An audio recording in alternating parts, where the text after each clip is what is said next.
Y muchas gracias por la invitación al Student Chapter de SEG de la Universidad Nacional del Altiplano en Puno.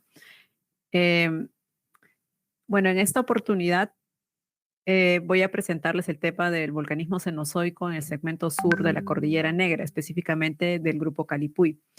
Y bueno, este trabajo lo realicé como presentación de tesis de grado en la Universidad de San Marcos para optar mi título en la Escuela de Ingeniería Geológica y apoyada también con los trabajos de Ingemet, ¿no? En ese tiempo el proyecto GR4. Entonces quería compartirles un poco de esta experiencia, ya que tiene que ver con estos temas de cartografiado geológico en terrenos volcánicos. Bueno, entonces la presentación la he dividido en generalidades. Voy a hablar un poco temas amplios sobre rocas volcánicas. Luego voy a entrar específicamente al tema del segmento sur en la Cordillera Negra. Y luego voy a entrar a las conclusiones. Y espero que sea de su agrado.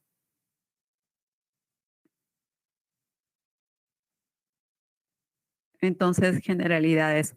Cuando hablamos de rocas volcánicas, bueno, también en la zona de Puno, ustedes también tienen muchos de estos temas de rocas volcánicas, ¿no? Incluso hay intercalaciones también entre rocas volcánicas, rocas volcanoclásticas, ¿no? En sí, creo que siempre vamos a toparnos con este tema de rocas volcánicas. Pero también cuando nos hablan de rocas volcánicas, bueno, sobre todo de rocas volcánicas de tipo continentales, nos imaginamos los estratovolcanes, los conos volcánicos, ¿no? En las cuales ocurren unas erupciones y las cuales emiten depósitos en superficie. Creo que eso es lo primero que se nos viene a la mente. Y sí, en realidad los estudios de rocas volcánicas en terrenos antiguos no serían posibles también si es que no tuviéramos conocimiento de los procesos actuales que suceden, ¿no? En el dinamismo de las erupciones volcánicas. Y bueno, en la zona sur del Perú tenemos una zona de volcanes activos en la cual nos podemos hacer una idea de dónde han sido emitidos esos productos volcánicos, ¿no es así? Sí, es cierto, también existe otro tema acerca de rocas volcánicas de tipo submarina, que también lo tenemos en el Perú, pero bueno, eso ya es otro tema, ¿no? El día de hoy voy a hablar un poco más de rocas volcánicas de tipo continentales. Entonces, nos podemos imaginar esta imagen a la izquierda, ¿no es así? Un, un relieve más o menos cónico, en la cual pueden salir nubes piroclásticas sobre la superficie, las cuales muchas veces suelen originar daños. Entonces, en un esquema de dibujo, podemos ver este cono, el cual ha sido generado por la, el ascenso magmático, es así, hacia la superficie.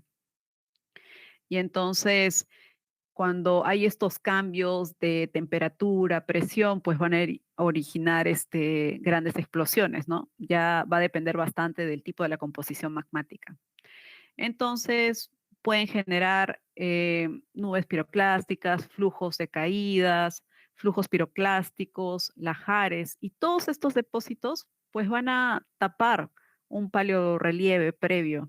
Y ese paleorrelieve pues también puede estar abarcado por ambientes de lacustres, ¿no? Los cuales pueden estar posteriormente sepultados.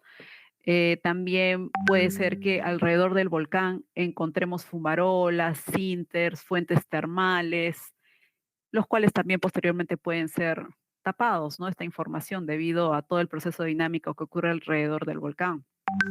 Ahora también debemos de tener en cuenta cuando hay un ascenso magmático, también debido a la composición magmática pueden quedarse empotrados estos domos, que muchas veces por gravedad pueden caer y pueden generar los flujos de bloques y cenizas, ¿sí o no? O sea, estos son los procesos que ocurren alrededor de un sistema volcánico.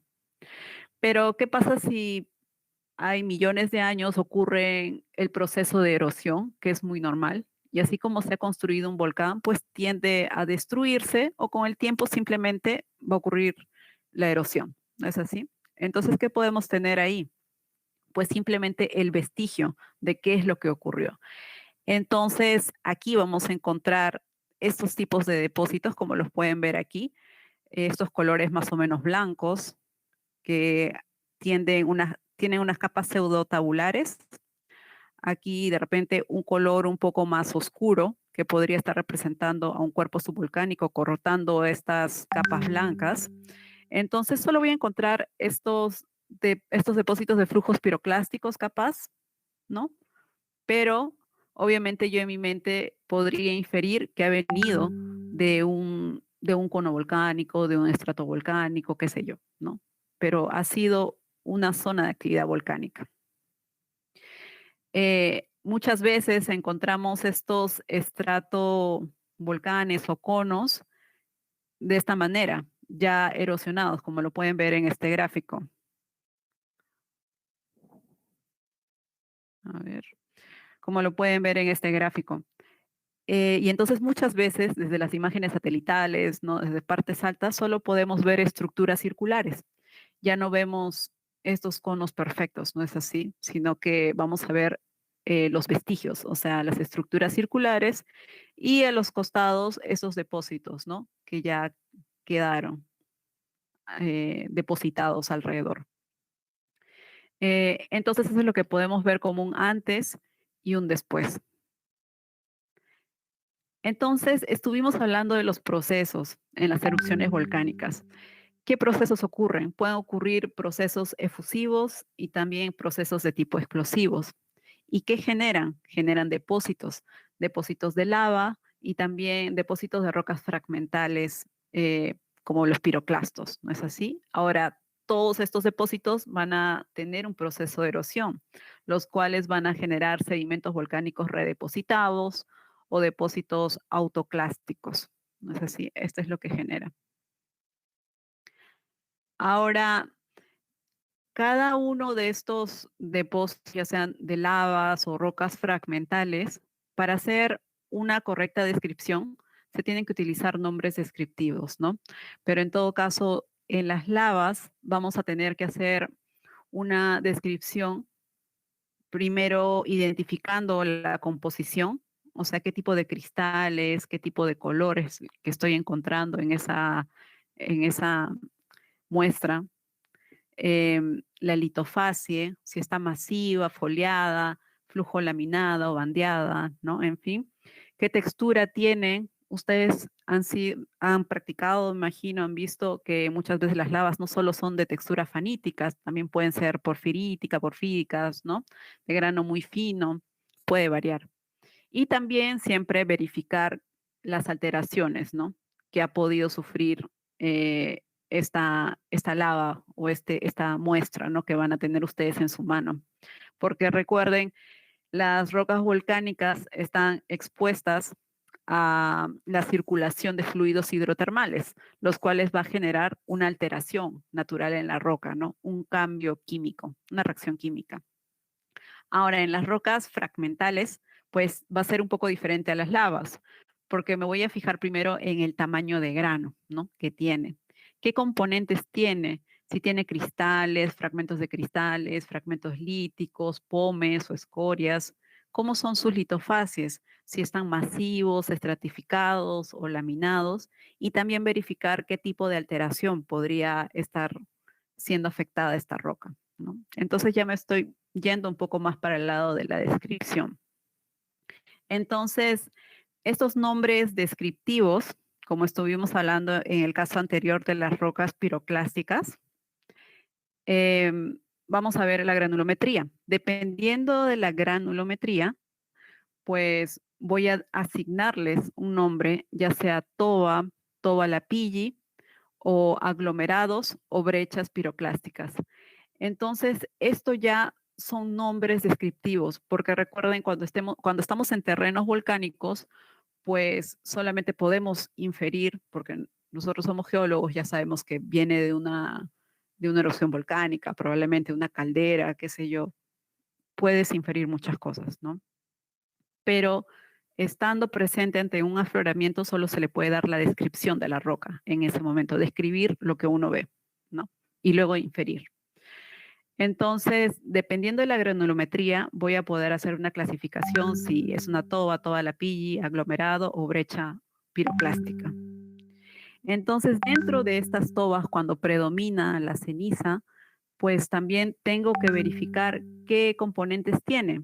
Por ejemplo, qué vitroclastos tiene, si está en mayor o menor cantidad, que si los fragmentos de rocas predominan o no, o si los cristales o fragmentos de los cristales son los que predominan en mi muestra. Entonces, dependiendo del porcentaje del contenido de estos componentes, voy a ser un poco más específico y voy a decir, estoy ante una toba vítrea, estoy ante una toba lítica o estoy ante una toba de cristales. ¿No es así?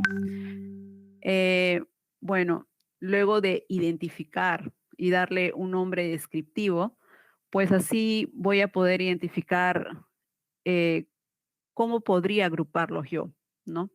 Por ejemplo, en capas o de repente estas capas son muy comunes y las puedo agrupar de repente en un miembro o de repente son muy repetitivas y ya se le puede asignar como una formación o como un grupo. ¿No es así? En este caso, como voy a hablar del grupo Calipuy, el nombre asignado como grupo Calipuy es porque es un sector que son netamente de rocas volcánicas. Para, con respecto a la descripción, pues siempre tiene que haber una descripción petrológica, obviamente en las rocas volcánicas, como lo hemos estado viendo, y la petrología, recordemos que también tiene un amplio apoyo en la química. Entonces, siempre es importante hacer un análisis litogeoquímico de estas rocas volcánicas que nosotros recolectemos o lo que tengamos, lo que podamos encontrar en un ambiente, en un terreno volcánico antiguo. Entonces, ¿qué vamos a identificar? Vamos a identificar los elementos mayores que generalmente están en porcentaje, también los elementos traza que, que son los que nos van a indicar cómo se ha ido comportando este sistema magmático, ¿no? Hasta llegar a superficie. También tenemos que hacer un análisis en el coeficiente de partición o también se le conoce como coeficiente de distribución, porque vamos a analizar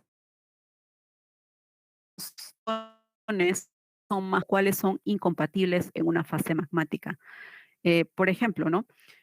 Por mencionar algunos iones compatibles, el hierro y el magnesio suelen ser más compatibles. ¿Eso qué quiere decir? Que van a tender a formar minerales de una forma mucho más rápida con respecto a otros iones. Y esto lo podemos entender mediante la serie de Bowen, ¿no? Cómo se va dando un sistema de cristalización. Por ejemplo, el potasio y el sodio son elementos incompatibles y es por eso que se les puede encontrar durante las últimas fases de cristalización.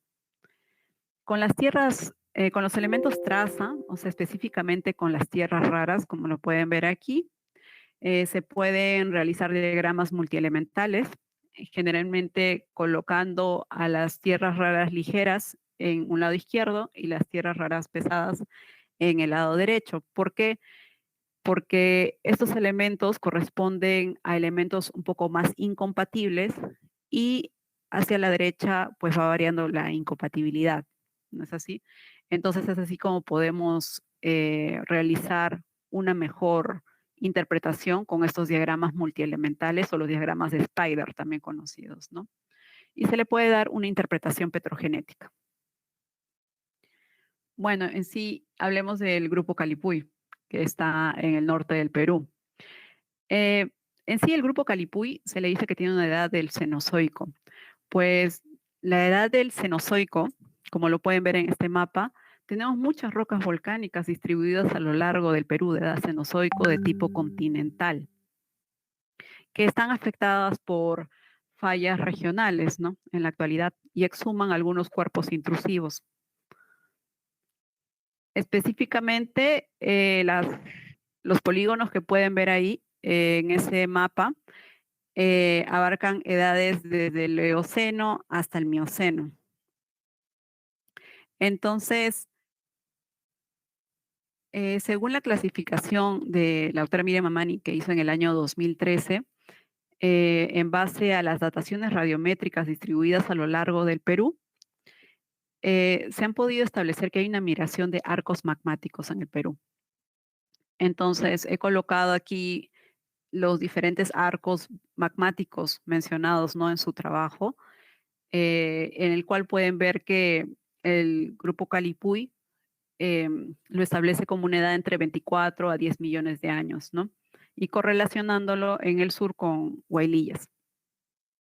Pero en sí, estos arcos magmáticos vienen desde, bueno, tiempos más antiguos, pero aquí rescatando de edad del Cenozoico más o menos, comienza de 55 millones de años hasta 42 millones de años, que es el arco Chayaviento. El arco magmático Anta-Pativilca, entre 42 a 30 millones de años. El arco Tacasa-Calamarca, entre 30 a 24 millones de años. Arco Huaylillas-Calipuy, entre 24 a 10 millones de años. Y también coloqué el arco Barroso inferior a Negritos, entre 10 a 3 millones de años, porque en el norte del Perú también existen rocas volcánicas que son menores a 10 millones de años, ¿no? En la charla del viernes, si no mal me equivoco, el ingeniero Trujillo estuvo hablando un poco más de las rocas volcánicas del grupo Calipuy en la zona norte, en la cual mencionó a Yanacocha también, con una edad de 8 millones de años. Pues en el segmento Cordillera Negra también hay rocas de tipo piroclástica que es la formación Fortaleza, y han sido datadas en 6 millones de años aproximadamente. Las rocas volcánicas de edad cenozoico en el Perú son predominantemente subaéreas y, bueno, tienen una edad entre paleógeno y neógeno. Y, bueno, el análisis que voy a realizar, el grupo Calipuy, está en esta zona. Ese va a ser el límite del análisis porque prácticamente definen al grupo Calipuy entre estos, entre estas, entre estos grados, ¿no? Entre 7 grados y 11.30 grados. Se les da ese nombre como grupo Calipuy. Y el rango de edad del grupo Calipuy ha sido establecido entre 53 a 14 millones de años. Y el grupo Calipuy, como les mencioné anteriormente, las rocas volcánicas subaéreas rellenan paleorrelieves, o sea, rocas preexistentes. En este caso, en el norte del Perú, está sobre las rocas intrusivas del batolito de la costa y también sobre las rocas volcánicas submarinas y sedimentarias del grupo Casma. También hacia el lado este se encuentran sobre rocas sedimentarias del Cretácico superior, las cuales están completamente plegadas y falladas,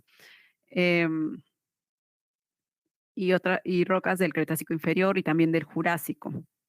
Pero también por ciertos sectores, las rocas volcánicas del grupo Calipuy se encuentran cubriendo a secuencias rojizas y aglomerados, ¿no? Que se les conoce como precalipuy, o en algunos sectores se les da el nombre como formación Huaylas y formación Casapalca.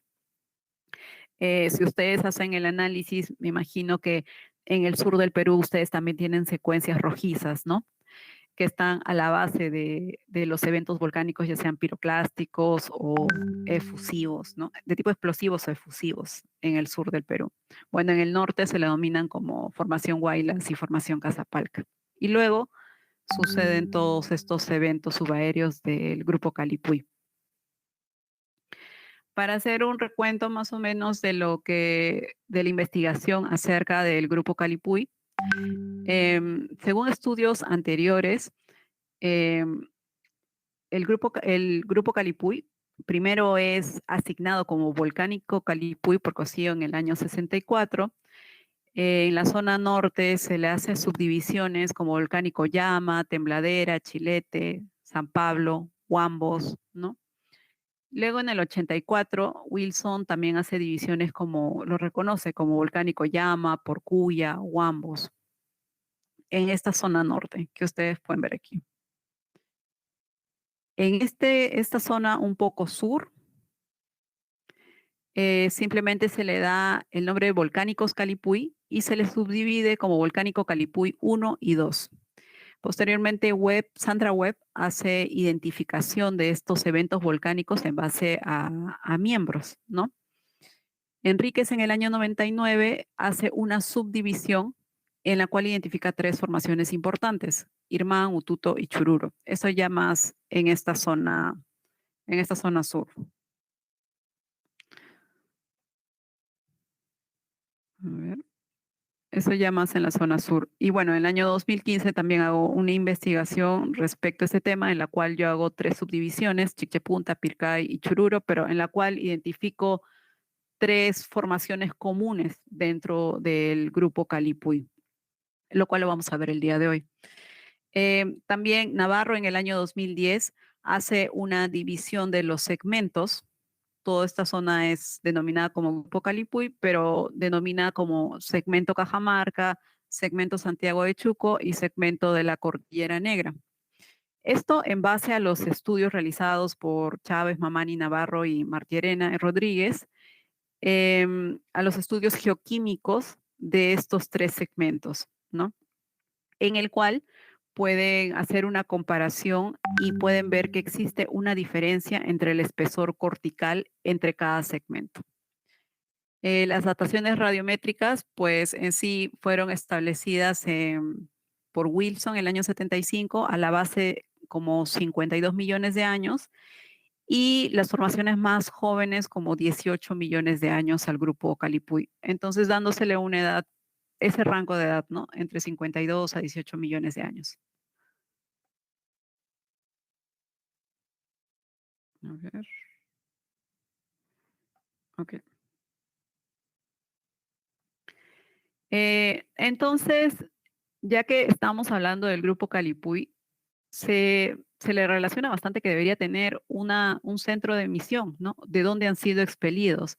Es por eso que en el proyecto GR4, a cargo del ingeniero Pedro Navarro, es donde se comienzan a establecer la identificación de estos centros de emisión, dónde podrían haber estado ubicados. Obviamente, en la actualidad estos centros ya están erosionados, inclusive afectados por fallas, o también pudieron haber sido tapados, ¿no?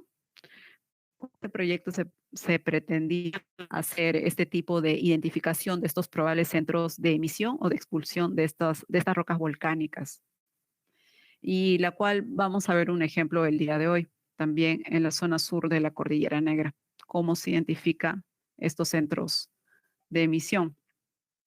El grupo Calipuy es conocido y es muy estudiado debido a que muchos proyectos mineros importantes están emplazados en estas rocas volcánicas o alrededor de ellas o están relacionados a los procesos magmáticos o procesos hidrotermales que ha originado estos eventos volcánicos, ¿no?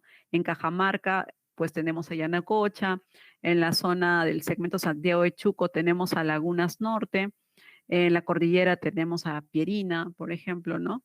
Y bueno, relacionado a estos procesos volcánicos, pues como podemos ver, existen proyectos mineros o, bueno, minería relacionada a epitermales de alta y baja sulfuración, lo cual es normal encontrar en centros volcánicos, ¿no es así? Ya que un sistema hidrotermal puede originar esto, sistemas de alta y baja sulfuración. También existen polimetálicos con superposición a epitermales, han generado zonas de scar también, contacto de los fluidos hidrotermales con calizas, pues no, es natural. Pórfidos de cobre, oro, cobre molibdeno, lo cual también se refiere a la exhumación de rocas intrusivas, ¿no? O a los procesos de erosión que ha sido sometido esta área. Y zonas de vetas, ¿no? Como pueden ver aquí, generalmente están más hacia la zona este o zona oeste respecto al centro, a las rocas volcánicas del grupo Calipuy. Entonces continuamos con las generalidades y vamos a ver a la geología regional del segmento Cordillera Negra, ¿no? Estoy tratando de que pase, pero no pasa. Ah, ya. Entonces, este es el segmento Cordillera Negra. En amarillo pueden ver las rocas volcánicas del grupo Calipuy. Y la particularidad del segmento Cordillera Negra es que tenemos hacia el este a la Cordillera Blanca, ¿no? La cual está compuesta por rocas intrusivas de edad aproximadamente 8 millones de años, controlado por un gran sistema de fallas. Aquí en medio tenemos al Callejón de Huaylas.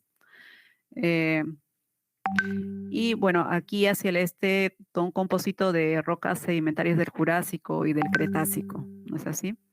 Y hacia la zona oeste, pues tenemos a las rocas intrusivas del batolito de la costa, algunas rocas intrusivas jóvenes en este sector, y bueno, el grupo Casma, ¿no? En esta zona este.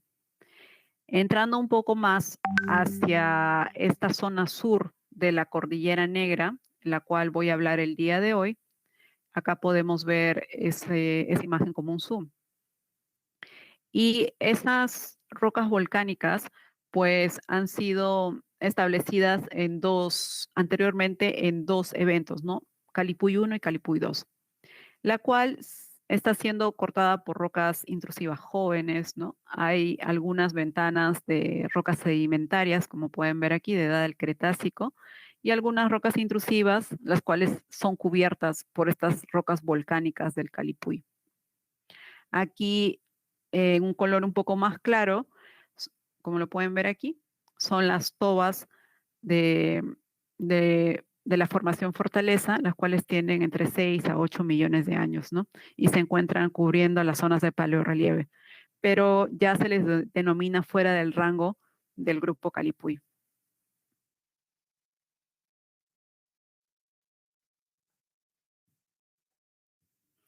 Ok, viendo esa zona con una imagen satelital en color natural, por ejemplo, podemos ver que existen un sistema de fallas y lineamientos, ¿no? Que están asociados a esas fallas. Existe un lineamiento muy marcado que es paralelo al río Santa, o sea, al callejón de Huaylas, como lo vimos en imágenes anteriores, que es en sí una prolongación de fallas de la Cordillera Blanca, ¿no es así? Eh, pero en sí, estas fallas que pueden ver aquí como lineamientos muy marcados que se ven en las imágenes satelitales, en sí sí se encuentran afectando a las rocas de los terrenos volcánicos que, que pudieron ver en las imágenes anteriores, ¿no? Estas fallas suelen afectar, suelen poner en contacto a las rocas intrusivas con las rocas volcánicas, suelen afectar la angularidad de estas rocas volcánicas, como pueden ver aquí, acá hay este sistema de fallas ejerce un sistema de plegamiento dentro de las mismas rocas volcánicas, ¿no? Aquí pueden ver unas capas de tipo más horizontal, pero en un cambio abrupto, las capas suelen ser un poco más verticales y suelen estar un poco más plegadas, ¿no? Cerca del río Santa. Aquí también en esta imagen pueden ver que el paso de estas fallas suelen colocar algunos sectores de las rocas volcánicas con ángulos muy verticales y luego estar en un ángulo casi normal. También estas fallas, como pueden ver, suelen exhumar algunos episodios sedimentarios que son de edad un poco más de las rocas preexistentes que estuvieron cubriendo el grupo Calipuy y generan pequeños halos de alteración siempre alrededor. Entonces hablemos un poco de la estratigrafía volcánica en esta zona sur de, de la Cordillera Negra. Bueno, en esta zona, para poder establecer mejor una correlación e identificación de los centros de emisión, lo que se hizo fue verificar primero en ir de las partes más bajas hacia las zonas un poco más altas, ¿no? O sea, desde la base hacia los eventos más recientes. Es lo que se hizo. Entonces se dividió en tres zonas, ¿no? Voy a hablar de esta zona 1, zona 2 y de esta zona 3, un poco más al sur. Entonces, en la zona de aquí en la zona norte, llamémoslo, se pudieron identificar todas estas secuencias. A la base se encontró a la formación Carhuaz en ese sector, que es del grupo Goyard. A la base, pequeños eventos volcanosedimentarios rojizos. Luego, todas unas secuencias tipo masivas de espesores muy amplios de tobas de cristales, en su mayoría, seguido por lavas. Y luego se identificaron intercalaciones de aglomerados piroclásticos y tobas, ¿no? O sea, en este sector se dieron más los nombres descriptivos, ¿no? No de los procesos volcánicos. Luego se identificaron tobas de cristales, las cuales tenían mucho mayor consistencia. Bueno, esta es la imagen de las tobas de cristales en la base. Como pueden ver, era así como lucían y se pudieron identificar en base a estos fragmentos líticos, cristales, ¿no? Que se encontraron. Luego, seguido de estos aglomerados piroclásticos que se encontraron, luego esas tobas de cristales que tenían alto contenido de cuarzo. Y en la parte superior ya consistía un poco más en intercalaciones entre tobas líticas y aglomerados, ¿no? Como pueden ver, hay fragmentos de radio muy, muy grande, ¿no?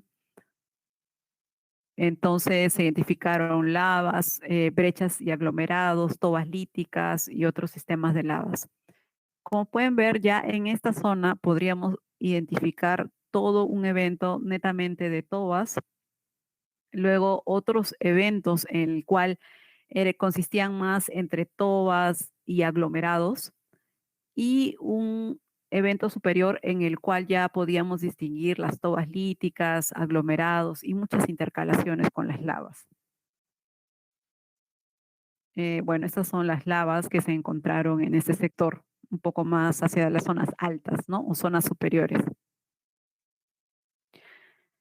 Según el cartografiado, esto es lo que se pudo obtener y se pudo diferenciar, ¿no? Las tobas de cristales, las zonas de aglomerados, la identificación de domos, ¿no es así? Identificación de las lavas.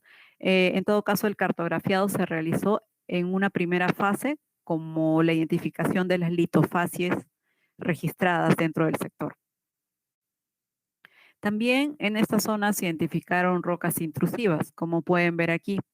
Estas rocas intrusivas, algunas estaban cortando eventos volcánicos, ¿no? Como aglomerados piroclásticos y tobas de cristales.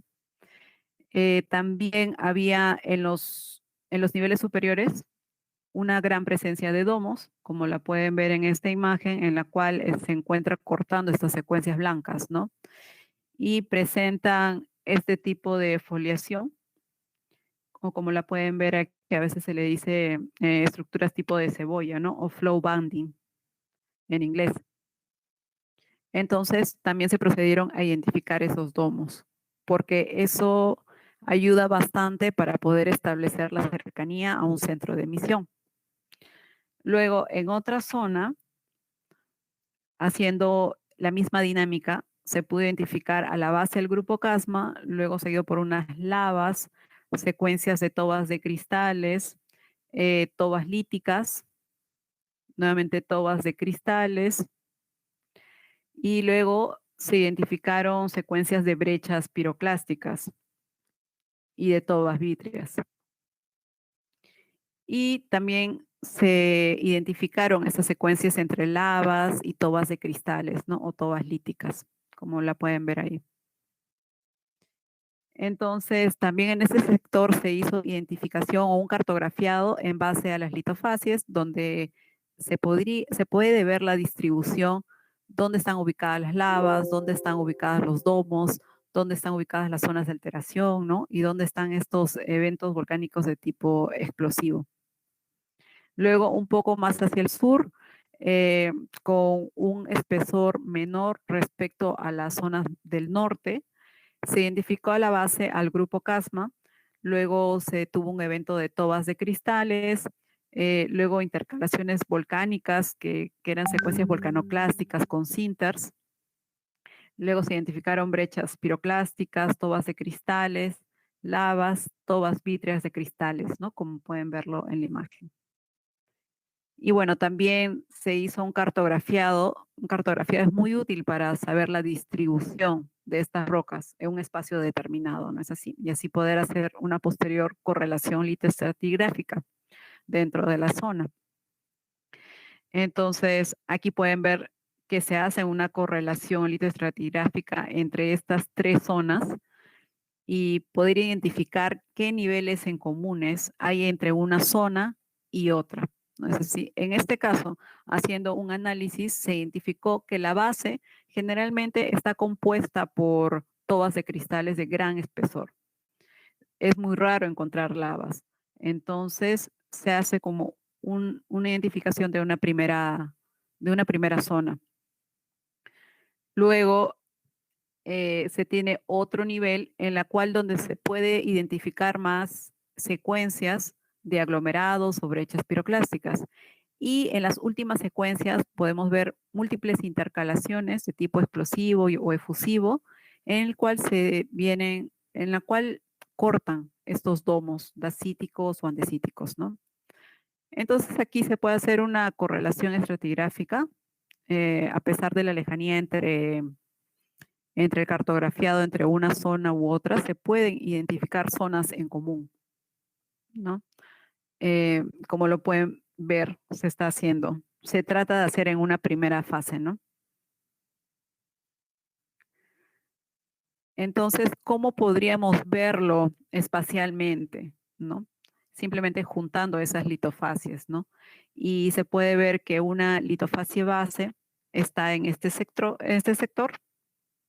una litofasia intermedia está hacia este sector y una litofasia, bueno, y un evento más joven está hacia este sector, un poco más hacia el lado de la cordillera blanca, ¿no?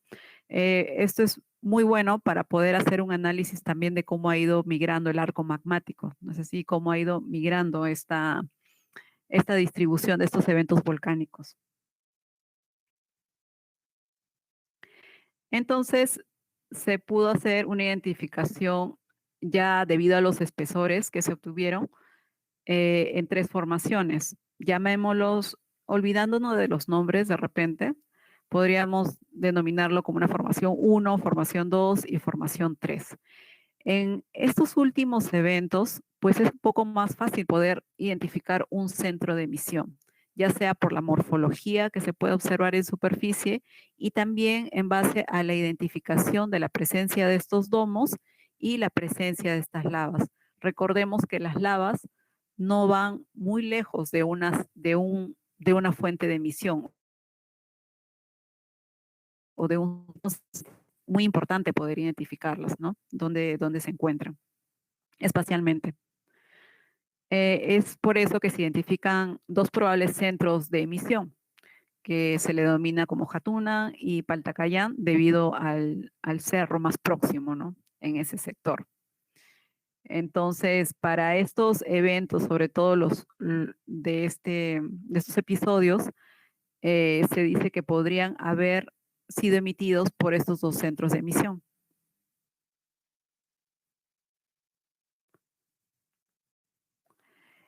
Como dije anteriormente, la petrografía tiene un amplio apoyo en la química, pero entonces también para eso se tiene que hacer un análisis petrográfico, ya sea a nivel macroscópico o microscópico, ¿no? Entonces, aquí les voy a mostrar un poco acerca de la petrografía microscópica que se pudo encontrar en estos tres sectores. Estuvimos viendo un sector norte, un sector centro y un sector sur, ¿no es así? En la cual más se hizo énfasis en el estudio de las lavas, de los domos y de las rocas intrusivas que se encontraron en este sector. Entonces, en esta zona norte, las lavas generalmente son de tipo andesítico y presentan una textura microporfidítica.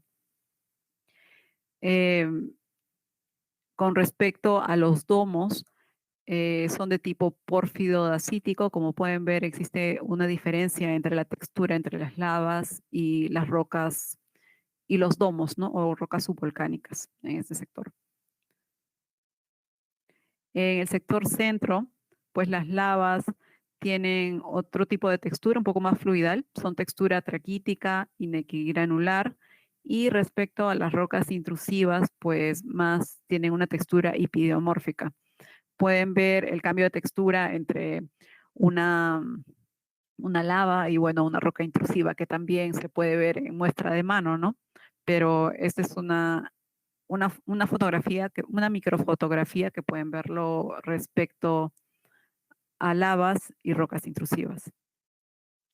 En la zona sur, los domos tienen una textura porfídica, como lo pueden ver ahí, y las rocas intrusivas pues tienen una textura idiomórfica. Aquí pueden ver el cambio, ¿no? Entre una textura y otra. Y bueno, este es otro tipo de textura. Bueno, es de tipo hipidiomorfia. Como pueden ver, los cristales no están tan bien formados con respecto a estos otros, ¿no? Por eso el cambio de la textura, pero son rocas intrusivas en ese sector. Las características geoquímicas en ese sector, haciendo énfasis también en las mismas muestras, ¿no? Más en lavas, domos y rocas intrusivas. Pues para esto es muy importante conocer la tendencia evolutiva o la evolución magmática. Eh, es por eso que colocamos el sílice a la base, ¿no? Y podemos establecer el análisis con respecto a los elementos mayores y poder establecer una clasificación de estas rocas volcánicas e intrusivas, ¿no? Como pueden ver, caen un poco más en el campo de dioritas, andesitas, granodioritas, dacitas, ¿no? El contenido de potasio es más o menos medio, tiene una tendencia de tipo medio, y el contenido de hierro también suele ser medio. ¿Por qué se analiza eso? Porque, bueno, con respecto al contenido de sílice, pues también es un tipo más o menos intermedio, ¿no? Está entre 56 a 65 con respecto al sílice. Hay algunas muestras de lava que pueden tener contenido de hierro un poco alto, pero generalmente todos tienen una tendencia de hierro medio, ¿no? Que es su participación con respecto a la formación de las horblendas. Ahora también respecto a su evolución magmática se hace un análisis de otros elementos, ¿no? Cómo han ido integrándose algunos elementos durante la cristalización o durante eh, lo que se le conoce como la fraccionación, ¿no? La incorporación, cómo estos iones van dándose durante la segregación magmática, ¿no? Entonces, esto corresponde a una fraccionación. Entonces, podemos ver las diversas tendencias que tiene con respecto al titanio o el aluminio u otros elementos que se han ido integrando durante la evolución magmática o el incremento de sílice, ¿no? En estas muestras. También se hace, con respecto ahora a los elementos traza, se hace un análisis entre la razón, entre cocientes, que generalmente se suelen colocar los elementos de tipo incompatible, ¿no? Para ver la incompatibilidad, como lo hemos visto anteriormente. Estas razones entre cocientes nos pueden ver cómo estos iones, algunos tienen mayor afinidad en la fase sólida o en la fase líquida magmática, ¿no? Entonces se suele hacer este tipo de diagramas para poder observar el comportamiento eh, de estos cuerpos magmáticos, ¿no? Em, entonces se hizo estas comparaciones para poder ver durante la diferenciación cómo iban integrándose estos iones durante la fraccionación. Como lo podemos ver aquí, tiene una tendencia más hacia la formación de clinopiroxenos y de anfíboles, ¿no? Esta zona del segmento sur de la Cordillera Negra. También haciendo un análisis entre las razones, entre cocientes, entre serio y itrio, y la evolución magmática, pues se puede conocer o estimar al menos la profundidad de la cual han podido provenir estos cuerpos magmáticos, ¿no? En este caso se ha analizado mayormente las lavas y los domos para poder saber más o menos a qué profundidad podría haber estado ubicada la cámara magmática, ¿no? Y sale un estimado de 30 kilómetros, ¿no? Que generalmente es lo que suele ser en rocas volcánicas de tipo continental. Luego, otro tipo de coeficientes, ¿no? Se puede hacer este tipo de diagramas en la cual se puede observar la formación de la cristalización fraccionada con respecto al incremento de la profundidad. ¿No es así? Como pueden ver, hay algunas rocas que mayormente tienden a proceder con la fraccionación y se agrupan en ciertas zonas con respecto a otro tipo de rocas, ¿no? Que son más o menos los de la zona norte, los del área 1, tienden a tener un tipo de comportamiento diferente con respecto a los del área sur, lo cual también podría correlacionarse con la identificación en campo respecto a que existe un centro de emisión en la zona norte y un centro de emisión en la zona sur, ¿no? También otro tipo de diagramas nos puede llegar a, para una interpretación qué relación podría tener con ocurrencias minerales, ¿no? Estas rocas volcánicas o intrusivas.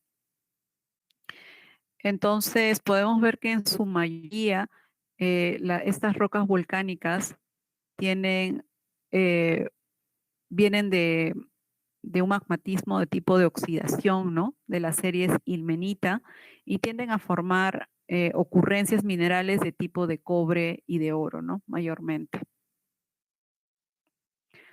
Ahora, los elementos traza con respecto a los perfiles de concentración de tierras raras, como vimos anteriormente, lo he dividido con respecto a las signaturas de lavas y domos y rocas intrusivas.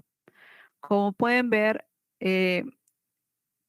las tierras raras ligeras en un sector comienzan de esta forma y tienden a ser un poco más separadas en el lado derecho con respecto a las tierras raras pesadas.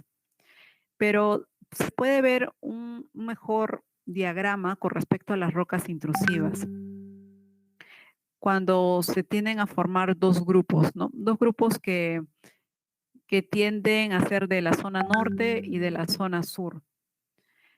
Esta anomalía fuerte que se presenta aquí justo es en la de Europio, la cual el Europio está relacionado a la presencia a la sustitución del calcio, ¿no? Que generalmente se encuentra en las plagioclasas.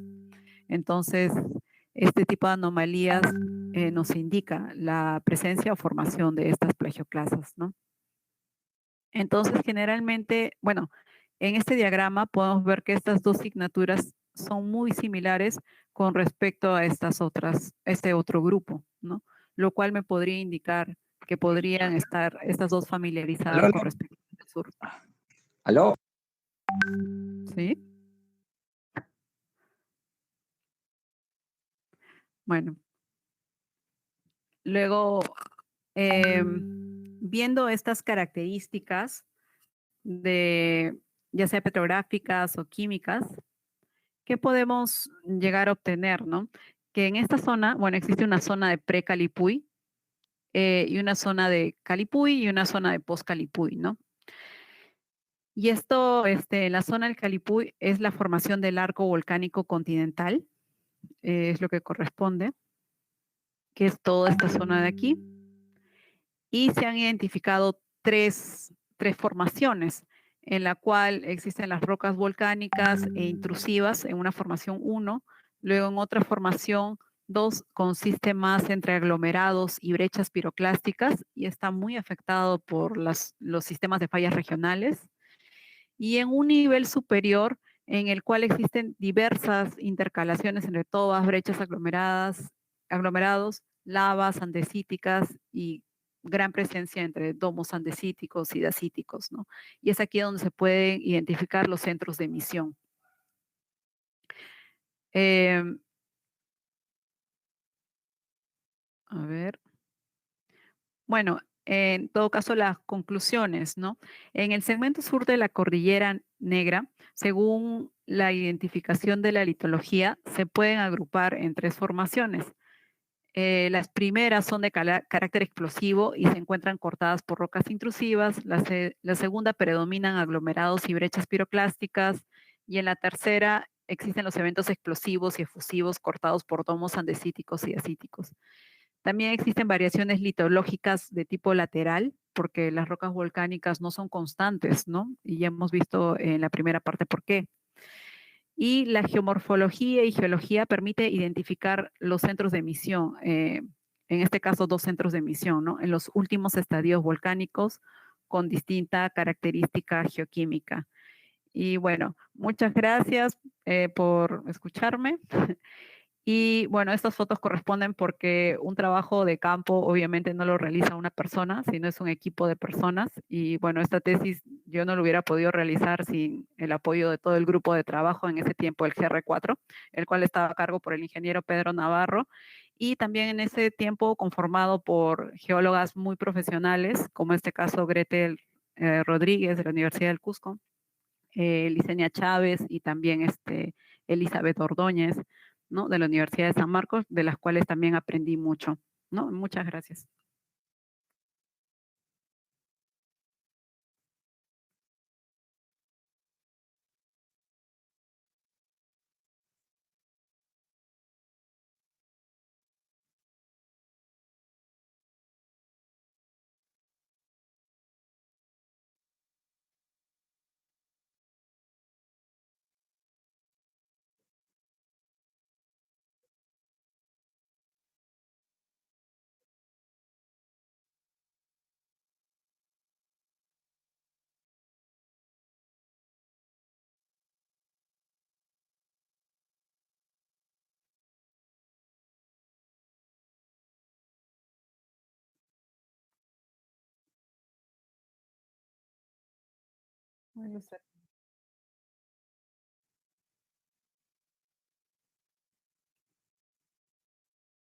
Sí, en realidad la identificación de estos centros de emisión, para esto es muy importante el cartografiado y la identificación de las litofacies, ¿no? Y automáticamente o por sí solo se van construyendo estos centros de emisión, ¿no? En base al cartografiado, a la identificación de las litofacies, lavas, domos, ¿no? Tobas, qué tipos de tobas existen alrededor. Ujú. Y en el sur hay zonas muy bonitas para poder cartografiar. Ujú.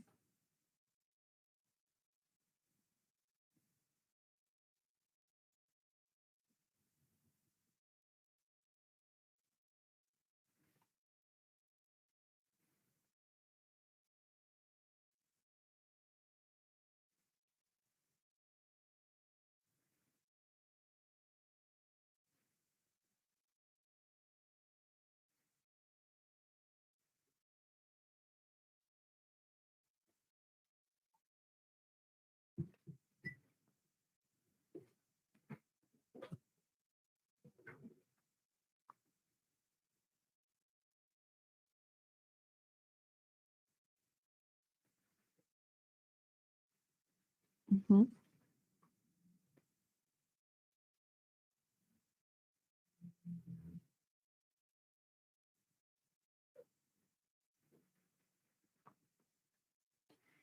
Claro, eh, ahí hay que tener cuidado con respecto a los términos.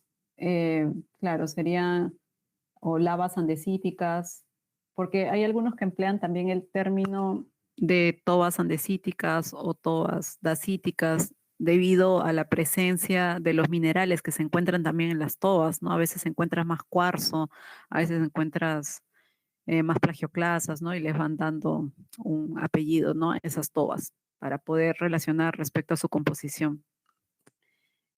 Bueno, estas intercalaciones de, imagino, lavas andesíticas y de estas tobas,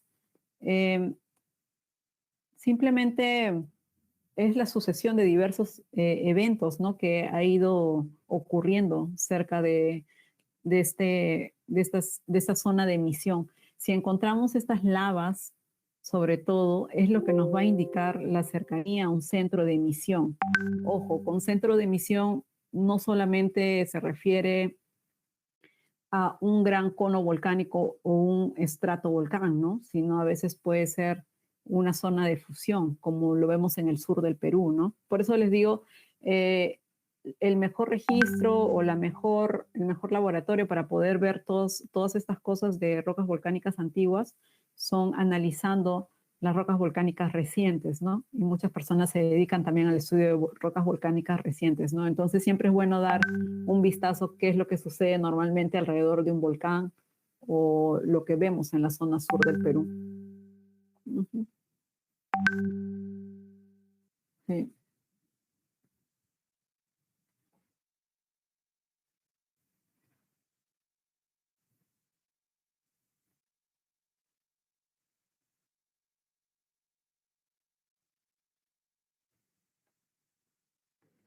Okay. Sí. Claro, estas estructuras. Generalmente a veces no encontramos estas formas bellas de domos, ¿no? Como lo podemos ver aquí, por ejemplo. Este domo tiene 14 millones de años, pero sin embargo se ha conservado muy bien. Pero no muchas veces los podemos encontrar de esa manera. A veces están erosionados, a veces solo encontramos una parte de ellos, ¿no? Entonces ahí ya es un poco moverse hacia los alrededores y ver cómo está cortando en la zona o si encuentro alguna evidencia de, por decir, estos flujos de block and ash, que son de los flujos de bloques y cenizas. Generalmente, si uno analiza los bloques tienen una sola composición, ¿no? Entonces, generalmente esos indicios me dan a pensar de que puede ser debido al proceso del derrumbe de un domo. Entonces, generalmente a veces un poco más lejos podemos encontrar parte de un domo, ¿no? Entonces, sí se puede hacer una inspección alrededor, ¿no? Respecto a esos temas. Pero claro, específicamente alrededor de un domo, se suelen encontrar como rumbos y buzamientos en un sentido y luego drásticamente cambia, ¿no? Y luego uno va caminando y suelen cambiar estos rumbos y buzamientos de estas capas de forma muy desordenada. Entonces eso también podría ser la evidencia de que existe el domo, ¿no? Ajá. Y también tengo una pregunta aquí que me ha llegado, pues está en privado. ¿Qué diferencia hay entre el vulcanismo Calipuy y el vulcanismo del centro del Perú de edad contemporánea? ¿O cómo se asigna un centro volcánico a una formación volcánica en específico? Claro, ¿qué diferencia hay entre el volcánico Calipuy y el vulcanismo del centro del Perú? Como les mencioné en la primera parte de la exposición de la charla, en sí estamos hablando de rocas volcánicas, es en general. Es como si hablamos de rocas sedimentarias, ¿no es así? Entonces, por eso este análisis de este diagrama, imaginemos que fue un antiguo terreno volcánico, ¿no? Hubo una gran actividad volcánica en esa zona. Entonces, imaginémonos ahorita como en el sur del Perú, que podría haber ocurrido en la zona norte. Ahora, ¿qué diferencias? Ahí tendríamos que hacer unas diferencias un poco más específicas, como de tipo químico, como el que fue establecido con esta diferenciación de los segmentos, ¿no? Como segmento Cajamarca, segmento Santiago de Chuco, ¿no? Como lo vimos anteriormente. Y la diferenciación de estos segmentos fue en base a un análisis químico de las rocas volcánicas, subvolcánicas, en el cual se pudo establecer que había un cambio respecto al espesor cortical entre estas tres zonas, ¿no? Entonces, capaz en la zona de Cerro Pasco podría estar ocurriendo algo similar, ¿no? Se tendría que hacer un análisis o comparación química para poder afirmar esto. ¿Y cómo se le asigna a un centro volcánico? Se asigna el nombre de un centro volcánico por la cercanía de lavas y de domos, ¿no? En ese sector. Y a veces ayuda bastante la, la geomorfología que puede presentar. Como les dije anteriormente, siempre hay estragos, ¿no? Como es evidencia de lo que sucedió anteriormente, que es lo que nosotros los geólogos nos encargamos de ver, ¿no? Los vestigios. En todo caso, son las estructuras circulares muchas veces, ¿no? Y recordemos que no solamente las rocas volcánicas son expelidas mediante un estratovolcán, también pueden ocurrir diversas actividades alrededor del volcán, pueden suceder las calderas también, ¿no? Que es un colapso eh, de diversos sistemas volcánicos y pueden generar grandes espesores de estas denominadas como ignimbritas, ¿no? Sí, esa es una pregunta que tenía aquí, por si acaso, que creo que no la habías leído. Ujú.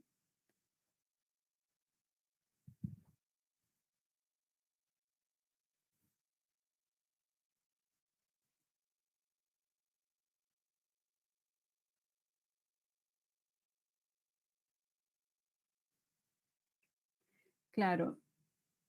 Em, Generalmente cuando me refiero al tema, al término de secuencias volcánicas, em, me refiero un poco más a las fases que uno identifica en campo, porque cuando uno identifica en campo, a veces identifica niveles que son caídas de ceniza, que puede identificar muy bien, ¿no? Y a veces están intercaladas por algunos niveles, de repente hasta volcanoclásticos, o puedes identificar grandes niveles de tobas, ¿no? Que no tienen estratificación. A veces puedes ver algunos niveles de lavas. Entonces lo que estás haciendo ahí son identificar secuencias o identificar estas litofasias. Si uno va identificando estas litofasias y las va agrupando, puede agruparlo en miembros o también estos miembros comunes, si se repiten mucho, eh, y hay un mayor espesor, entonces los puedes agrupar como formaciones, ¿no? Ya eso ya corresponde a los rangos de las unidades litoestratigráficas, así como se hacen para rocas sedimentarias, se pueden hacer también para este tipo de eventos de rocas volcánicas, para hacer interpretaciones más de tipo regional, ¿no? Algo un poco más amplio, si se quieren hacer correlaciones. Creo que tiene...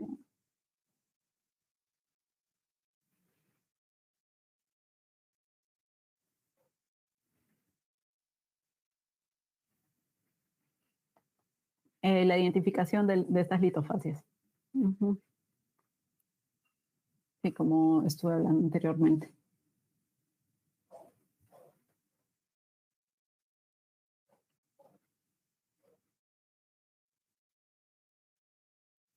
¿Puedo hacer una pregunta, por favor?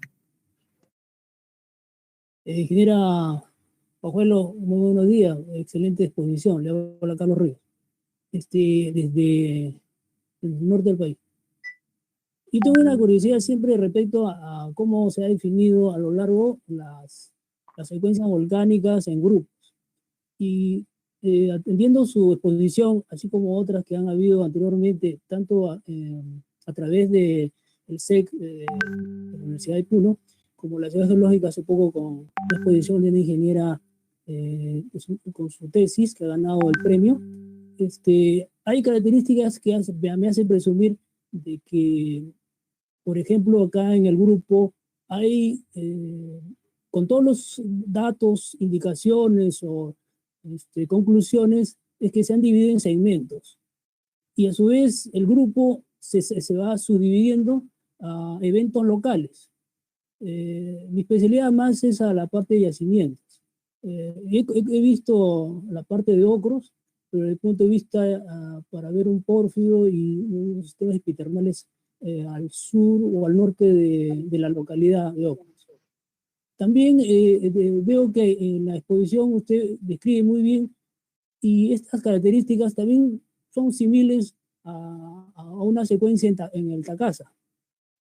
Y entonces, ¿por qué siempre presumir darle el nombre del grupo y no por no darle un nombre o separarlo como ya lo han hecho en cementos? Vale decir que el grupo ya no sería como tal, sino cada cual sería originado en un solo centro que se encontraría suscrito a lo que han concluido. Entonces, la pregunta ¿no sería mejor darle nombres locales o segmentos locales a lo que ahora o antiguamente, en este caso, se le llama Grupo Calipuy?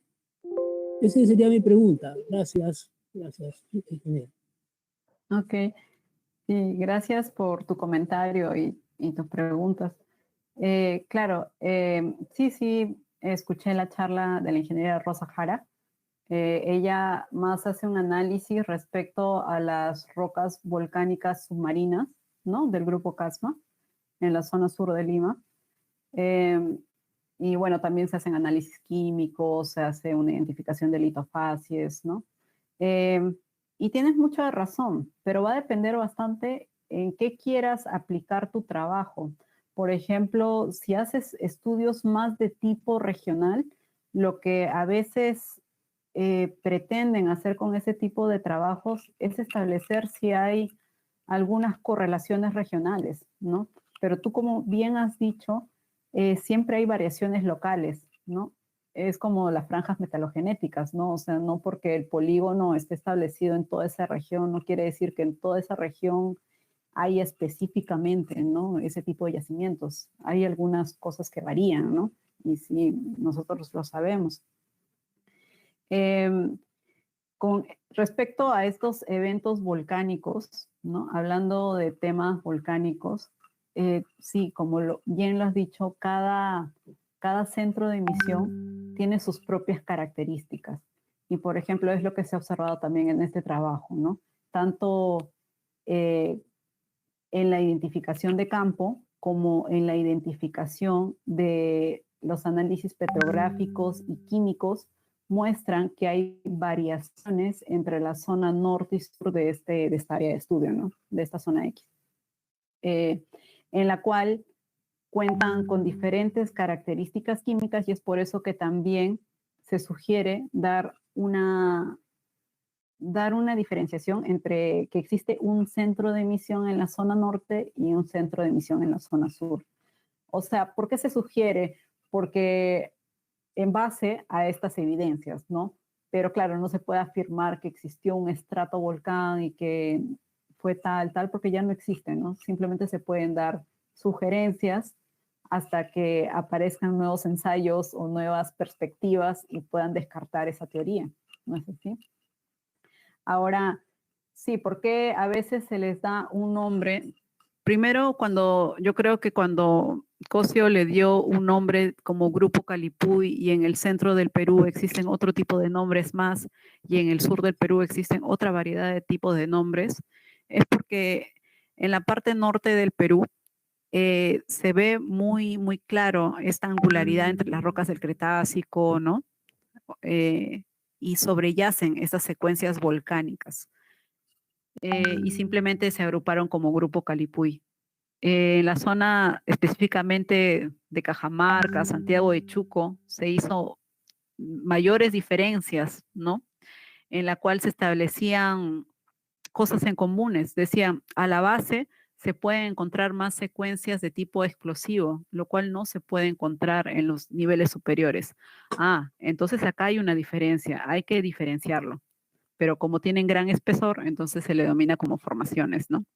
Los nombres son muy relativos y ya que el grupo Calipuy sigue, ¿no? Con esta idea del grupo Calipuy, ya con el tiempo nos hemos ido dando cuenta que se pueden identificar diversos centros de emisión. Entonces, localmente, si se hace un estudio local, sí se le puede asignar más nombres, ¿no? Pero si estás haciendo un estudio regional, creo que ahí vendría un poco más a complicaciones, ¿no? Y se tendría que hacer más una correlación regional de la zona. Sí. Ah, y Ok. con respecto a ocros, me mencionaste, y sabes, ahí me da bastante curiosidad también porque justo en los resultados químicos de esa zona sur de la Cordillera Negra, existen rocas intrusivas, sí, pero como pudimos ver en los diagramas de Spider, tienden a separarse dos grupos, que son dos grupos diferentes de rocas intrusivas, las que están hacia el oeste y las que están hacia el este. Las que son hacia el este son un poco más jóvenes y eso se puede ver en las firmas químicas a comparación de las que están en el lado oeste, ¿no? Que son un poco más antiguos y tienen otra firma química. Se asume que podrían venir de ese sistema de la Cordillera Blanca, ¿no? Ajá. Excelente respuesta. Muchas gracias, ingeniero.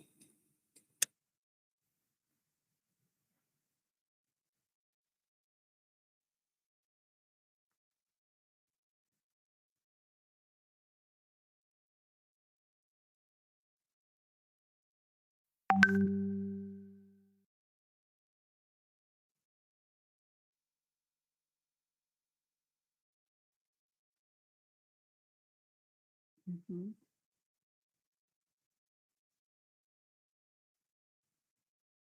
Claro, según estos diagramas químicos, el análisis sobre todo en lavas y en domos, muestran que sí tienen una tendencia para poder estar relacionadas a yacimientos de cobre, de tipo de cobre y de oro, ¿no? Según el análisis químico en elementos traza de estos tipos de roca. Ujú, eso es lo que se pudo obtener, ¿no? Acá tengo también una pregunta de Marx Cosio. Dice que es posible usar el mapeo de la trama de los cristales de fenocristales y minerales para determinar los vectores direccionales y así ubicar los centros volcánicos y las paleocorrientes de flujo de lava. ¿Es posible aplicar ello? Eh, claro, hay que tener, bueno, entiendo acá, es posible usar el mapeo de la trama de los cristales.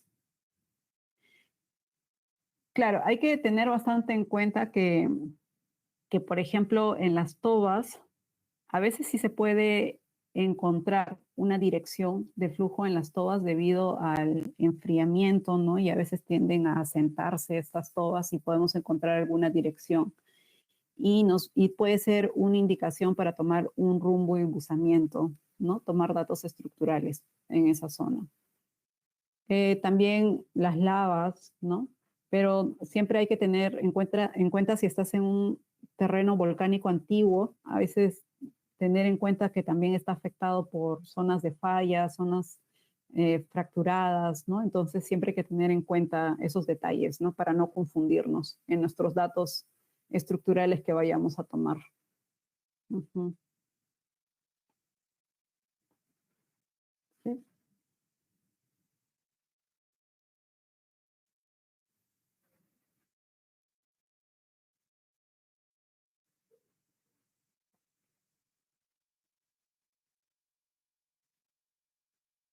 Acá veo de Ronnie que dice cómo diferencia una toba de cristales de una ignimbrita. Bueno, es el espesor. Generalmente ignimbrita es un término que se le da más a esos eventos de depósitos de tipo explosivo, las cuales tienen un gran espesor y generalmente se les correlaciona con que son emitidas de calderas, ¿no? De calderas volcánicas. Y es posible la datación en todas, pues tendrías que fijarte qué es lo que vas a datar, ¿no? Porque recuerda que en el laboratorio solo reciben la información. Y si tú, por ejemplo, de casualidad, solo pones toda la toba, pues la toba puede tener fragmentos líticos, puede tener cristales, puede tener varios componentes, ¿no es así? Entonces, cuando es tobas, se recomienda hacer la datación en las pomes, ¿no? Porque prácticamente es el que lleva el registro hacia la superficie. Sí, eso es con respecto a las dataciones. Sí, esas creo que son todas las preguntas. Ujú.